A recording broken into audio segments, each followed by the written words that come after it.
말씀 보시겠습니다. 오늘 보실 말씀은 로마서입니다. 로마서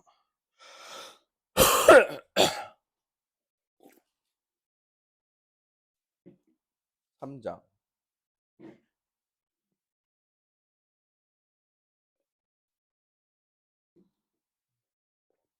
19절부터 25절까지 19절부터 25절까지입니다. 다 함께 읽도록 하겠습니다. 읽겠습니다. 시작. 우리가 알거니와 무릇 율법이 말하는 바 율법 아래에 있는 자들에게는 말하는 것이니 이는 모든 입을 막고 온 세상으로 하나님의 심판 아래에 있게 하려 함이라. 그러므로 율법의 행위로 그의 앞에 의롭다 하심을 얻을 육체가 없나니 율법으로는 죄를 깨달음이라. 율법과 선지자들에게 증거를 받을 것이라. 곧 예수 그리스도를 믿음으로 말미암아 모든 믿는 자에게 그치는 하나님의 의니 차별이 없느니라. 모든 사람이 주를 범하시되 하나님의 영광을 이루지 못하나니 그리스도 예수 안에 있는 성령으로 말미암아 하나님의 은혜로 값없이 의롭다 하심을 얻은 자 되었느니라.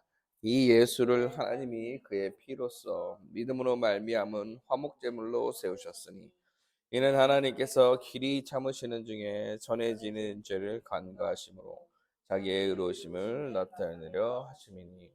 아멘. 전도훈련의 마지막 날입니다. 10월 달에 진짜 많은 일들이 있어서 사실 제대로 못한 것 같긴 해요. 작년에 비해서. 저도 지금 아픈 게 거의 2주가 되어가고 있기도 하고 여러 가지 개인적 일들이 많아서 잘 못한 것 같긴 해요. 그래도 마지막 시간에는 복음에 대한 얘기를 좀 전해야겠다는 생각을 좀 해봤습니다. 그래서 오늘은 복음에 대한 설교를 하려고 합니다. 복음을 자주 들어야죠. 신자들은 복음을 잘 잊고 살아가지 않도록 복음에 대해서 들어야 되는데 이렇게 매년 해 나가면 1년에 한 번은 복음에 대한 진짜 복음의 핵심적인 내용들을 계속 듣게 되지 않을까 생각이 돼서 오늘 로마서 3장 19절부터 25절 아주 복음의 아주 핵심적인 내용을 담고 있는 로마서를 통하여서 복음에 대해서 좀 살펴보려고 합니다. 복음에 대해서 좀 살펴보고 기억하고 그리고 이것을 어디든 전할 수 있게 내가 먼저 복음에 대한 마음을 갖고 기억을 할 수 있었으면 좋겠습니다. 로마서 3장 19절부터 20절은 이렇게 시작하죠. 우리가 알거니와 무릇 율법이 말하는 바 율법 아래에 있는 자들에게 말하는 것이니 이는 모든 입을 막고 온 세상으로 하나님의 심판 아래에 있게 하려 함이다. 이렇게 3장 19절이 시작합니다. 율법이 말하는 바 율법 아래에 있는 자들한테 모두 다 하나님의 심판 아래 있게 하려고 지금 율법이 나타난 거다라고 설명하고 있어요. 율법 아래에 있는 모든 사람들은 죄인이다. 하나님의 심판에서 벗어날 수 없다. 모든 입을 막고 온 세상이 하나님의 심판 아래 있게 함이 율법으로 나타난다라고 이야기하고 있는 것입니다. 사랑하는 여러분, 율법은 무엇입니까? 율법이라는 것. 모든 사람이 율법 아래에 매여 있습니다. 모든 사람이 율법 아래에 매여 있는 거예요. 모든 입을 막고 온 세상이 하나님의 심판 아래 두게 하시려고 율법이라는 게 나타났고 모든 사람들은 이 율법 아래에 있는 것입니다. 율법이라는 게 무엇입니까? 율법이라는 것은 하나님께서 우리에게 주신 법이죠, 법. 그리고 의로움의 기준을 우리에게 주신 거예요. 하나님께서 이스라엘 백성들을 출애굽시키고 이제 하나님 나라의 백성으로 부르신 거예요. 출애굽하면서. 그러면서 그 백성에게 나의 법을 주시는 겁니다. 내가 거룩하니 너희도 거룩해라. 그러면서 율법을 허락하시는 거죠. 거룩한 자의 법. 거룩한 사람이 되려면 거룩한 자는 이 율법이라는 기준에 합당하게 살아야 거룩함에 거하는 거야 라고 말하면서 주신 거예요. 그리고 이것을 지켜라 이렇게 주신 거겠죠. 왜 거룩에 대한 이야기를 하느냐, 왜 의로움에 대한 이야기를 하느냐 라고 이야기할 때 하나님 나라의 백성이기 때문에 그런 이야기들을 하는 것입니다. 하나님께서 처음 창조하신 세상은 의롭고 풍성한 세상이에요. 하나님은 공의롭고 정의로우신 분이기 때문에 죄와 함께 할 수 없는 분이고, 하나님께서 만드신 그 세상에는 죄와 불의가 없는 세상이라는 거예요. 사람이 하나님께 불순종하여 그 나라에서 쫓겨나게 됐고, 이제 다시 그 나라 안에 들어가기 위해서는 의로운 자가 되고 거룩한 자가 돼야 그 나라 안에 들어갈 수 있는 거야. 그러니까 내 백성, 하나님께서 내 백성들한테 의롭고 거룩한 자를 요구하고 계시는 것입니다. 이게 바로 율법을 우리에게 주신 이유죠.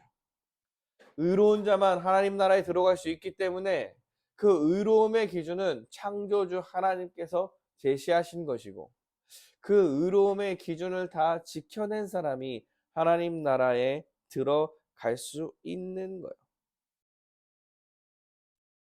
그래서 율법은 의로움의 기준이며 선하죠. 사랑하는 여러분, 율법을요 다 지킬 수 있다면 완벽히 선한 사람이 되는 것입니다. 율법을 지키는 자만이 하나님 나라에 들어갈 수 있고 율법의 저주로부터 벗어날 수 있게 되는 거예요. 그런데 이 율법이라는 것을 지킬 수 있는 사람이 아무도 없습니다. 오늘 본문에서 율법 아래에 있는 자들한테 말한다.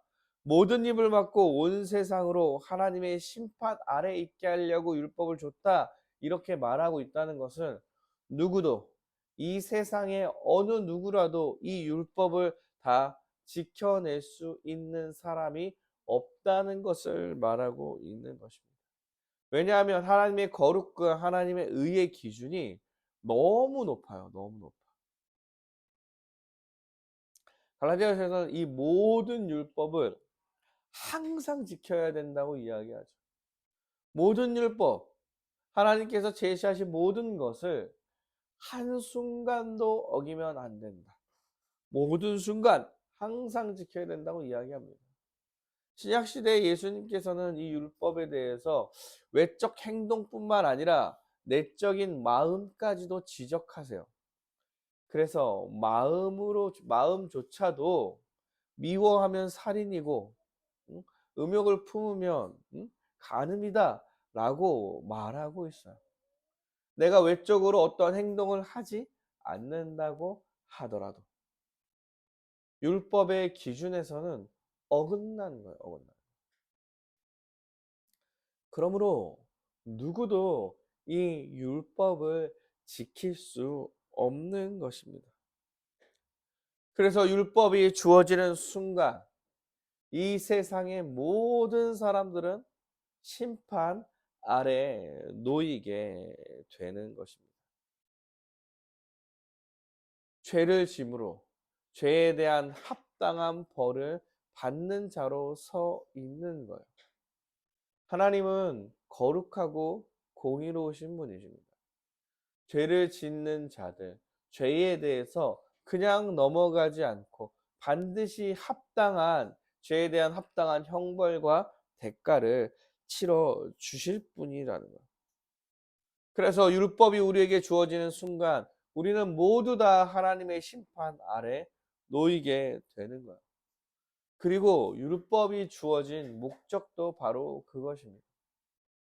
우리가 심판 아래 있어야 하는 자임을 깨달아 알 수 있게 하기 위해서 율법을 주신 거예요.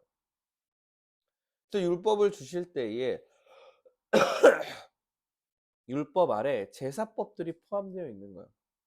잘 못 지키니까 제사를 드려서 그 제사로 그 죄를 좀 없이 해주는, 여겨주는 제사법을 준 거예요. 근데 그러다 보니까 제사를 거의 매일매일 드려야 돼, 매일매일. 왜? 죄를 짓고 살지 않는 날이 없기 때문에. 매 순간 사실 사람은 죄 가운데서 형벌을 받아 마땅한 자임이 계속 드러나게 되는 것입니다. 그러므로 20절에 이렇게 되죠. 그러므로 율법의 행위로 그의 앞에 의롭다 하심을 얻을 육체가 없나니. 예. 그러므로 누구도, 이 세상에 누구도 그의 앞에서 율법의 행위로 의롭다 여김 받을 수 있는 육체가 없다, 이렇게 성경은 선언하고 있습니다. 혹시나 난 율법을 다 지켰어 이럴까봐 명확하게 지적해요. 율법의 행위로 누구도 그의 앞에서 의롭다 여김 받을 자는 없다. 가능성이 조금이라도 있다, 뭐 이렇게 얘기하면 누군가는 좀 할 텐데, 없다요, 없다. 아예 없다. 이 얘기는 누구도 가능성이 없다라고 말하는 것입니다. 율법의 행위라는 것은 무엇입니까? 율법의 행위. 율법을 지켜서 내가 하나님 앞에 의롭다 여김 받으려는 행위예요. 그러니까 어떠한 행위를 통하여서 내가 하나님께 칭찬을 받거나 의롭다 여김받을 수 있다고 생각해서 하는 모든 행위가 율법의 행위입니다. 율법의 행위로는, 그러니까 우리가 어떤 일을 해서 어떤 일을 행해서는 하나님의 기준으로 볼 때 너 잘했어 라고 판단받을 수 있는 게 아무것도 없다는 거야. 아무것도 없다. 하나님 나 이 정도면 괜찮지 않나요? 라고 이야기할 수 있는 행동이 아무것도 없다는 거예요, 우리한테. 우리는 하루를 살아도 한순간을 살아도 주님 앞에 형벌을 받아 마땅한 자로 서 있는 것입니다. 괜찮지 않아요. 그러므로 율법으로 그 앞에서 의롭다 하심을 얻을 자가 없어요. 율법은요, 죄를 깨닫게 할 뿐입니다. 사랑하는 여러분, 우리가 율법 앞에 섰을 때 우리는 죄를 깨닫게 되는 거예요. 죄를 깨달으면 어떻게 되나요? 죽어 마땅한 자고 형벌을 받아야 하는 자임이 드러나는 거죠. 내가 지금부터 무슨 짓을 하더라도 죽어 마땅한 자야. 여기서 벗어나기 위해서 막 착한 일을 하고 뭐 내 거 다 포기하고 막 이렇게 살아간다 하여도 여러분 그 행동으로 구원받을 수 없다니까요. 희망이 없는 사람이 되는 거야, 희망이 없는. 율법의 기준을 들이밀었을 때 우리는 희망도 없고 꿈도 없으며 절망 가운데서 살아갈 자로 살아간 거예요.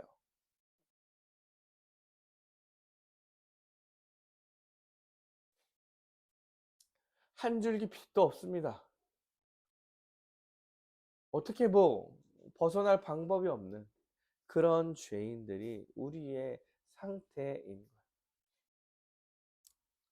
하나님 앞에 섰을 때 우리는 가장 먼저 느끼는 게 우리가 죄인이요, 그의 앞에 설 수 없는 존재라는 것을 가장 먼저 깨닫는 거예요.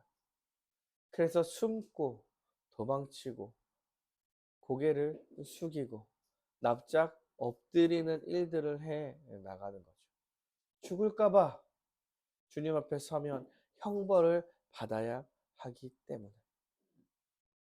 그런데 이런 사람들한테 한 줄기 빛이 나타난 것입니다. 21절입니다. 그러나 이제는 율법 외에 하나님의 한 의가 나타났으니. 율법과 선지자들의 증거를 받은 것이라. 곧 예수 그리스도를 믿음으로 말미암아 모든 믿는 자들의 미치는 하나님의 의인이 차별이 없느니라. 그러나 이제 이 전까지 율법을 들이미니까 희망도 없고 꿈도 없고 절망 가운데 살아가야 될 우리였는데 그러나 그런 사람들에게 이제 한 줄기 빛이 일어났습니다. 그러나 이제는 율법이 아니라 율법 외에 하나님의 한 의가 드러나는 것이에요. 지금까지는 율법이 아니면 의에 대해서 이야기할 수 없었습니다.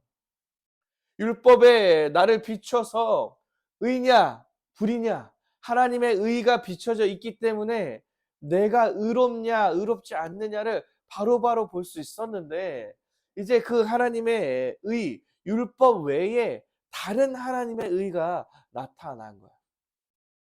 새롭게 의롭다 여김받을 수 있는 새로운 방법이 하나 제시됐습니다. 그것이 뭐냐면 22절에 곧 예수 그리스도다 이렇게 말하는 거예요. 그러나 이제는 율법의 기준, 하나님의 의, 율법 외에 새로운 하나님의 의인 예수 그리스도가 나타났습니다. 율법의 기준으로 너네들 의롭게 될 수 없었지. 그러나 이제 달라. 예수님께서 나타나셨잖아. 이제 우리에게 한 줄기 빛과 소망과 희망이 생긴 거야. 그 전까지는 의로워질 수 없었는데 이제 의로워져서 하나님 나라에 들어갈 길이 열린 거야. 이것이 바로 예수 그리스도다라고 설명하고 있는 것입니다. 그래서 우리는 예수 그리스도가 이 땅에 왔다는 것을 복음이다라고 부르는 거예요. 복음이 뭐니까? 복음. 기쁜 소식이죠. 기쁜 소식. 기쁜 음성이에요. 복된 음성. 복된 음성이 들렸어요. 그 복된 음성은 뭐냐면 하나님의 아들 예수 그리스도가 이 땅 가운데 오셨습니다. 이게 복된 음성이에요. 왜? 율법 외에 하나님의 다른 한 의가 이 땅 가운데 임했기 때문에 이제 우리가 율법의 저주 아래로부터 벗어날 수 있는 새로운 한 길이 열렸기 때문에 이제 우리는 기뻐할 수 있는 거예요. 그래서 우리는 복음이다, 이걸 복음이다, 기쁜 소식이다 이렇게 말하는 거죠. 예수 그리스도께서 이 땅 가운데 오셨다. 그리고 위로를 합니다. 그가 이 땅 가운데 오신 거 그거 옛날부터 다 증거된 거야. 하나님께서 너네들 모든 사람을 율법 아래에 둠으로써 죄인임을 심판을 받아야 되는 자임을 알려주신 거지. 처음부터도 이게 예수 그리스도로 의롭다 여김받게 하려는 계획을 처음부터도 세우신 거야. 예수님이 갑자기 나타난 게 아니야. 왜냐하면 이 구약의 율법과 선지자들의 증거, 그러니까 성경에 이미 하나님께서 약속하심으로써 너희들 구원하기 위한 메시아를 이미 준비했다고 얘기하지 않았냐. 그가 바로 예수 그리스도다. 하나님께서 율법을 제시하셨지만 너네들 율법으로 구하려고 생각해 본 적이 한 번도 없으셔. 그냥 그 율법은 너희들이 죄인임을 깨닫고 죄인임을 알게 되고 죄인이어서 죽어 마땅한 자임을 깨달아 도저히 이 땅 가운데서 이 죄로부터 벗어날 수 없는 자임을 알게 되어서 예수라는 빛을 보게 하기 위해서 율법을 주신 거야. 이제 예수 그리스도가 나타났다. 율법과 선지자들이 구약에서도 그렇게 증거했던 그 모든 증거에 합당한 사람이 바로 이 예수 그리스도가 그리스도라는 것이다. 자, 기쁜 소식이다. 이 땅 가운데 이것보다 더 기쁜 소식이 어디 있느냐? 라고 이제 이 메시아로부터 우리를 구원하게 될 거야 라는 기쁜 소식이 울려 퍼진 것입니다. 예수 그리스도가 하나님의 새로운 의입니다. 예수 그리스도가 우리를 구원한 새로운 의예요. 그러면 이 의가 어떻게 우리한테 미치냐 이렇게 얘기할 때 그리스도를 믿음으로 말미암아 믿는 자에게 이 하나님의 의가 차별이 없이 퍼질 거다 이렇게 이야기합니다. 율법이라는 것은 지켰어야 돼요. 마음도 지켜야 되고 행동도 지켰어야 되는 일이에요. 그래서 뭐 10개 10계명을 토대로 만든 뭐 300, 613가지 뭐 이거 다 지켜 하나씩 다 지켜. 제사법도 지켜야 되고 뭐 다 지켜야 돼. 한순간. 응? 여기 철없는 저 이선유 천하이 때도 율법을 지켰어요. 못 지키면 죽는 거야, 죽는 거. 그래서 막 율법을 지켰어야 되는데 이제 사실 율법을 지키는 거는 어떻게 보면 불공평한 얘기죠. 어떤 사람은 모를 수도 있고 어떤 사람은 몸이 막 아예 안 돼서 아파서 뭐 이렇게 못 지킬 수 있는 건데 그 외에 다른 방법이 주어졌는데 예수 그리스도를 믿는 거야. 율법 외에 하나님의 의가 다르게 주어진 방식은 믿는 거예요. 예수 그리스도를 믿음이라는 방식을 통해서 우리는 하나님의 의를 받게 되는 것입니다. 예, 그러니 차별이 없어요. 차별이 없어요. 믿는 방식이랍니다. 믿는 방식. 민족적 차원의 어떠한 문제가 아니야. 이스라엘 사람이든 이방인이든 흑인이든 백인이든 확인이든 장애인이든 아니든 여자든 남자든 어린아이든 어른이든 믿음으로 의롭다 여김을 받는 거예요. 그러니까 명확하게 얘기합니다. 이것은 차별이 없는 거야. 차별이 없어. 왜? 믿는 방식이잖아. 믿는 방식. 예수 그리스도를 믿으면 하나님의 의가 우리의 것으로 여겨진대. 자, 우리는 예수를 믿으면 돼. 믿음이란 방법이기 때문에 우리에겐 차별이 없이 이게 들어오는 것입니다. 누구에게나 공평합니다. 공평해요. 어떠한 환경에 따라서 사용될 수 있는 재능 같은 것이 조건이었다고 한다면 아주 불공평했을 텐데 태어나자마자 결정되는 뭐 민족, 핏줄 이런 거라면 여러분 되게 불공평했을 텐데 그렇지 않은 것. 절망 가운데 있는 우리에게 예수 그리스도라는 복음이 아주 공평한 방식으로 이 땅 가운데 임한 것입니다. 그래서 이것을 우리는 기쁜 소식이다, 기쁜 소식이다 이렇게 말할 수 있는 것이죠. 이 복음의 이야기는 여기서 끝나지 않죠. 기쁜 소식인데 여기서 끝나지 않아요. 다시 한번 이게 왜 우리에게 복음이 되는지 좀 더 자세하게 사도 바울은 설명하고 있습니다. 예수를 믿는다는 것은 어떤 것을 믿는 것인지, 어떤 내용을 알아야 되는 것인지, 예수님께서 무엇을 하셨기 때문에 무엇을 하셨는데 우리가 그것을 믿어야 되는지에 대해서 다시 한번 로마서에서 사도 바울은 설명을 하고 있습니다. 23절이죠.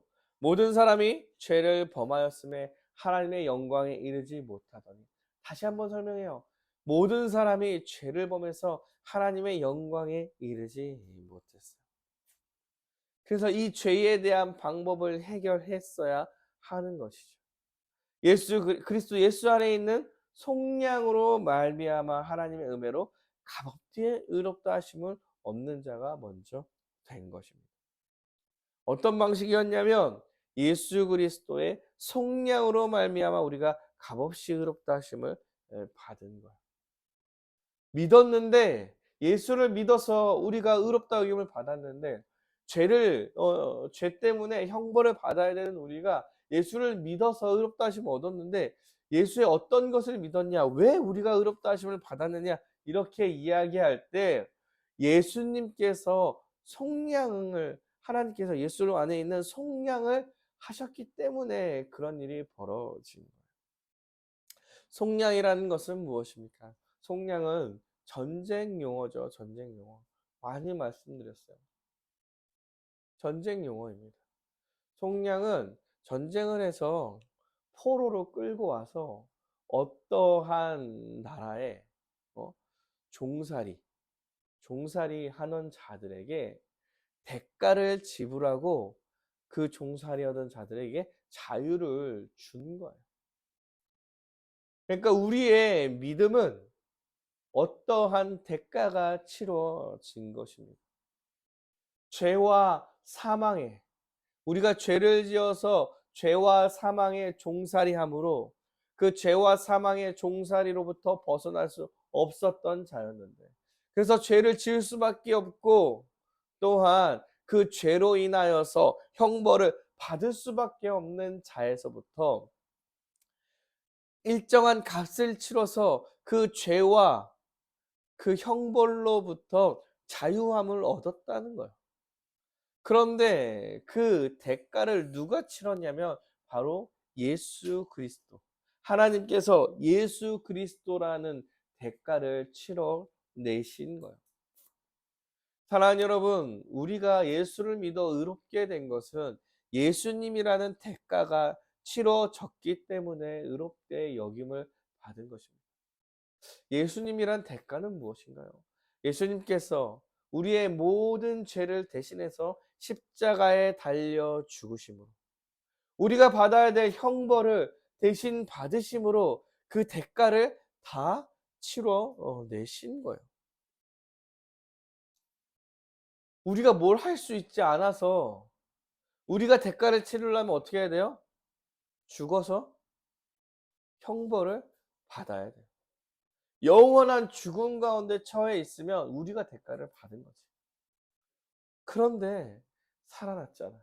다시 하나님 나라에 들어갈 자가 되었다고 이야기하는 것은 예수님께서 그 대가를 대신 치르셨다는 거예요. 예수님께서 십자가에 달려 죽으셔서 모든 저주를 다 받아내실 때 우리가 받아야 될 형벌을 대신 받으신 것입니다. 우리의 입장에서 값없이 은혜를 받은 거죠. 왜요? 한 개도 한 일이 없기 때문에 그렇습니다. 그래서 오늘 본문에서 그렇게 얘기하는 거예요. 값없이 의롭다 하심을 얻은 자 되었다. 은혜로 값없이 의롭다 하심을 얻었다. 은혜입니다. 은혜. 우리가 치른 값이 없기 때문에 우리는 종살이하다가 자유를 얻은 자이기 때문에 은혜를 입은 것이고 한 일이 아무것도 없는 거예요.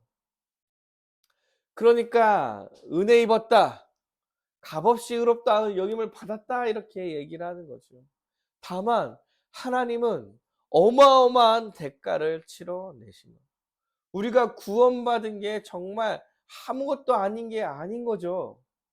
하나님은 독생자 예수 그리스도를 이 땅 가운데 보내시며 사랑하는 아들에게 모든 형벌을 대신 지도록 예수를 보내신 거고, 예수 그리스도께서는 우리의 모든 죄를 대신하셔 하나님께 순종함으로 자기 목숨을 버려 우리를 구원해 내신 것입니다. 사랑하는 여러분, 우리가 값없이 의롭다 여김을 받았다고, 은혜로 값없이 의롭다 여김을 받았다고 이 복음의 무게가 아무것도 아닌 것처럼 여기시면 안 됩니다. 공짜다, 믿기만 하면 된다, 아주 쉽다 라고 이야기하기에는 우리를 구원하시기 위해서 하나님께서 치르신 대가가 너무나 큰 것이에요.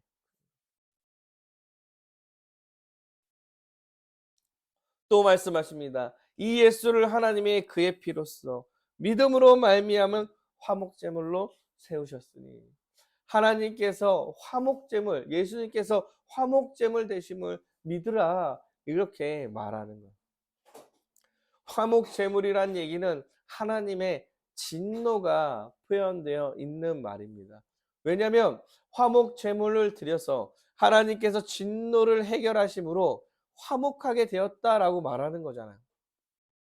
그러면 지금 화목제물을 드렸다고 이야기하는 것은 지금 상태가 어떤 상태라는 거예요? 너랑 나랑 화목하지 않은 상태잖아. 여러분, 하나님과 화목하지 않은 상태는 우리 친하지 않아요, 단순히 이런 상태가 아닙니다. 하나님 나라에서 버림받은, 창조주 하나님의 나라에서 버림받은, 영원히 죽음 가운데 거하여서 지옥 같은 삶을 살아야 되는, 영 죽을 지옥에 거하여서 살아야 되는 상태를 이야기하는 것. 우리가 서로 화목하지 않아 라고 이야기하는 개념이랑은 완전히 다른 거예요. 우리를 만드신 창조주와의 끈이 끊어졌다. 그래서 그 나라에서 쫓겨났다. 이제 죽어 마땅한 자가 된 것이다. 이렇게 이야기하는 것이죠. 이러한 관계를 회복하기 위해서 하나님께서 진노하셔서 그 진노를 풀어내기 위해서, 그 진노를 풀어 자신이 만족하기 위하여서는 그 만족의 대상인 예수 그리스도를 보낼 수밖에 없었던 거예요.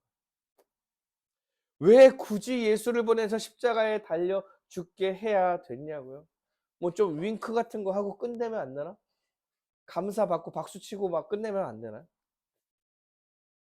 그러기에 하나님의 진노가 너무 큰 거죠.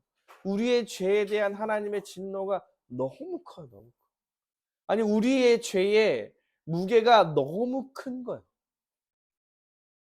그냥 윙크하고 박수치고 넘어가기에 하나님은 너무 의로우신 분인 겁니다.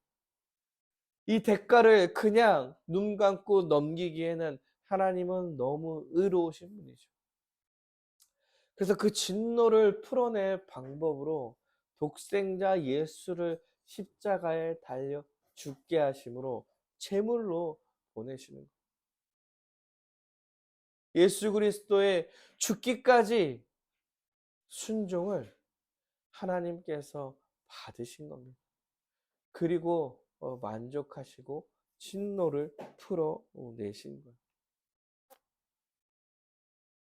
하나님께서 우리가 죄를 짓고, 우리는 죄만 짓고, 하나님께서 그 죄에 대해서 진노하시고 그 진노를 풀어낼 방법, 사랑하는 내 자녀들을 살려야 되기 때문에 그 진노를 풀 방법을 생각하시고 독생자 예수를 보내시고 그에게 모든 진노를 다 부어내시고 우리를 살리신 거예요. 이게 하나님께서 우리에게 해주신 은혜요, 복이며 복음에 대한 얘기인 것입니다. 사랑하는 여러분, 생각해 보십시오. 하나님께서 길이 참으시며 이 계획을 세우셨습니다. 길이 참으셨어요. 언제부터? 인간이 타락한 이후부터. 인간이 타락했을 때 하나님께서 죽이고 세상을 끝낼 수도 있었죠. 형벌을 다 아담과 하와에게 부어버리고 하나님이 이 세상을 끝내고 세상을 다시 만들지 않고 끝내실 수도 있는 일이었을 수도 있어요. 그런데 그 죄인을 길이 참으셨어요. 여러분, 구약시대 때 하나님께서 길이 참는 모습을 보면 진짜 구약시대 그 하나님 백성이라고 이야기했던 이스라엘 민족들이 아주 처참해요. 참아내십니다. 다 참아내십니다. 구해줘도 불만 터뜨리고, 나라를 줘도 불만 터뜨리고, 왕을 줘도 불만이고, 잘 살게 해도 불만이고, 다 불만, 다 불만. 우리의 신앙의 모습과 비슷하지 않습니까? 그리고 예수 그리스도라는 분을 보내주셔서 그 복음을 이루어 내셨죠. 그 죄에 대한 문제를 해결해 내신, 그리고 전에 지은 죄들을 간과하신 거예요. 없는 것처럼 여겨주신 거예요. 예수로 여겨서 예수 안에서 모든 대가를 다 치러낸 것으로 여겨주시는 거예요. 하나님께서 여러분을 보실 때에 예수로 보시고 대가를 치러낸 자로 보는 거예요. 그래서 여러분께서 어떤 죄를, 이 후에 어떤 죄를 짓더라도 하나님께서 웃으시면서 여러분을 받는 것입니다. 아, 내가 잘했으니까 하나님 나를 바르신다고요? 아니요. 계속 죄를 짓고 있다니까요. 여러분, 길이 참으시는 중에 전에 지은 죄를 간과했다, 이 얘기가 저는 지금은 어떻게 들리냐면, 여전히 참으시는 중에 지금도 지은 죄를 간과하고 계신다라고 들리는 거예요. 사랑하는 여러분, 지금도 우리가 주님 앞에 죄를 짓고 있음에도 불구하고 그 예수 그리스도의 십자가의 은혜로 지금도 우리가 짓고 있는 죄들을 간과하시며 참아내고 계시는 거예요. 죄에 대한 대가를 치러내셨기 때문에 자기의 의로우심을 드러내시고, 그로 인해서 여러분을 구해냈기 때문에 여러분도 의롭다로 드러내시고, 여러분에 대한 사랑도 확증해 내시는 거예요. 이것이 하나님의 계획이며 우리에게 주어질 복음입니다. 대가를 다 하나님께서 치러내셨기 때문에, 예수 그리스도의 십자가로 그 모든 대가를 다 치러내셨기 때문에 우리가 은혜를 받아 구원받은 자로 지금 이 자리에 서 있고, 예수님께서 다시 오실 그날에, 장차 완성될 그날에도 하나님 나라에 들어갈 거라는 확신을 갖고 오늘을 살아가는 거예요. 내가 지금 이전과 비슷하게 처참한 죄를 짓고 있음에도 불구하고 하나님께서 여전히 여러분을 사랑하셔서 그 예수 그리스도의 십자가를 기억하시며 여러분을 구하시고 이끌어 나가실 거라고 말하는 것입니다. 이것이 우리에게 주어진 은혜요 복음입니다. 사랑하는 여러분, 어떠신가요? 복음을 기억하며 살고 계십니까?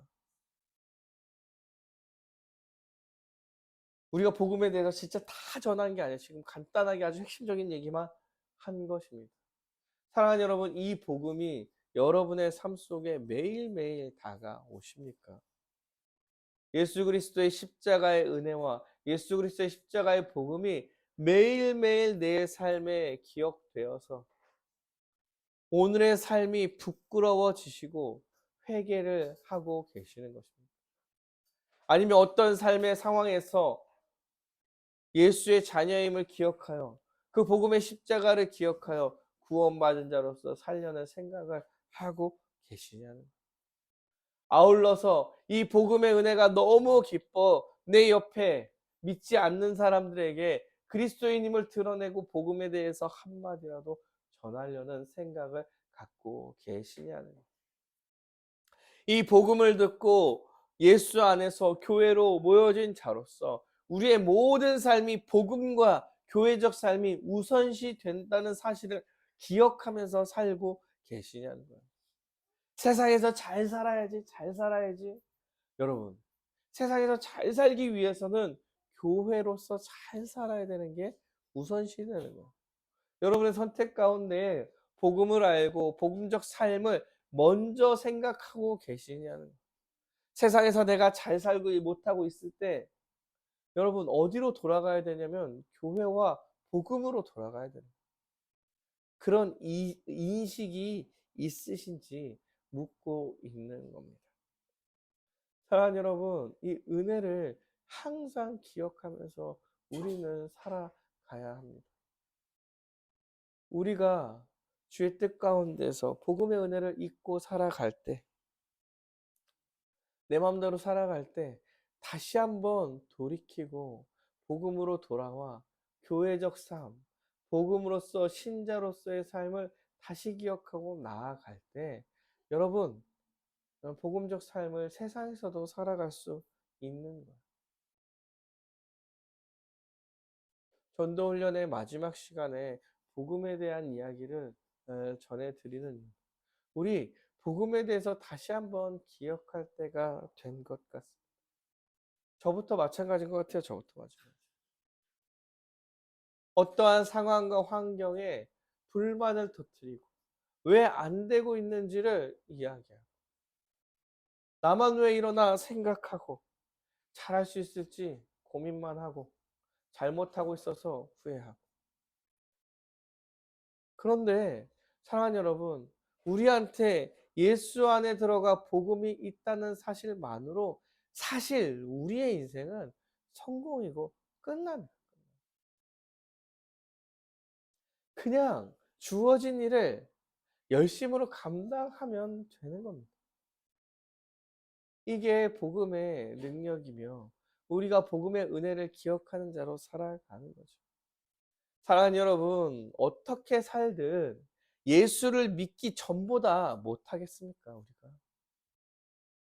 지금 상황이 어떻든 예수를 믿기 이전에 지옥으로 달려가던 그 상황보다 더 나쁜 상황이겠습니까? 그렇지 않을 거야, 않을 거야. 언제 어디서든 복음을 기억하며 살아가는 여러분이 되시길 바랍니다.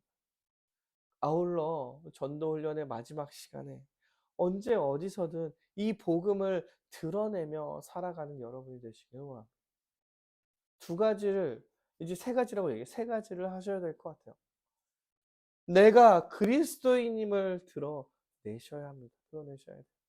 복음의 은혜를 가진 자잖아요. 이 복음으로 기뻐하시길 바랍니다. 환경과 상황이 기쁘지 않아도 여러분, 이미 여러분은 구원받은 자로 기쁜 사람들이에요. 예수 그리스도만으로도 복된 삶을 살아가고 있는 자임을 기억하여서 어떠한 어려운 순간에서도 여러분 웃으며 넘기면 어떠시겠습니까?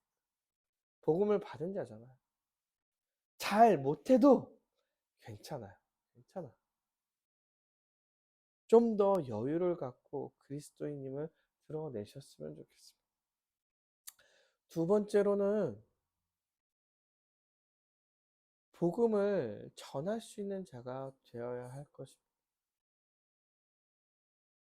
예수를 믿어봐. 예수를 믿어야 돼. 좋아.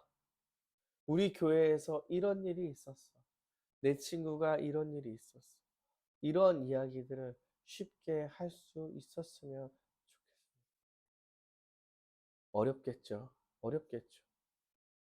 교회 이미지가 막 안 좋을 때 교회에 대한 얘기를 하는 게 어렵겠지만, 그래도 다르다. 네가 생각했던 건 교회가 아니다.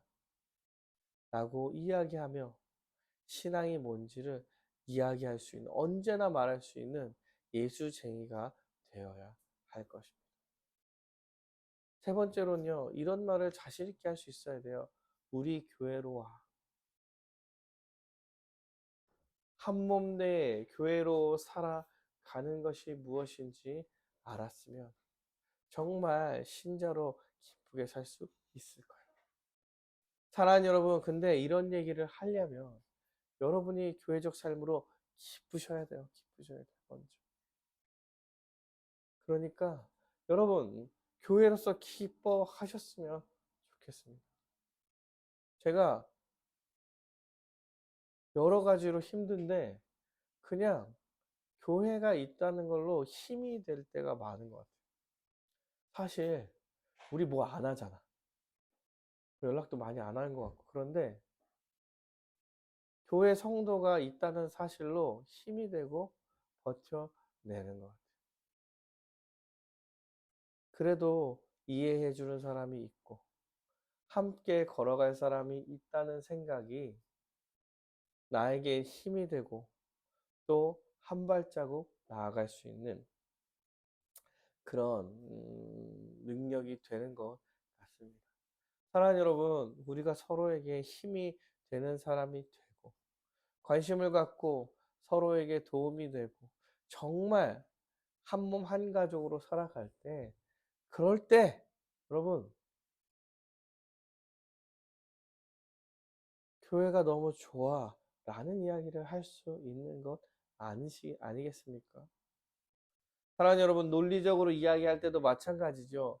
교회의 사명보단 본질적으로 교회가 무엇인지, 교회가 어떻게 세워지는지가 먼저죠. 먼저 논리적으로 그게 될 때 사명이 잘 감당되어지는 겁니다. 사랑하는 여러분, 복음에 대해서 여러분께서 먼저 충만하게 느끼고 기쁘게 사시길 원합니다. 복음을 항상 기억하길 원합니다. 복음 안에서 여러분의 상황과 환경을 돌이켜 보시고 여러분이 가진 모든 것이 기쁜 것임을 기억하여 하나님께서 여러분을 가장 좋은 것으로 이끌어 가고 계신다는 사실을 기억하고 살아가는 여러분이 되시기를 간절히 바라겠습니다.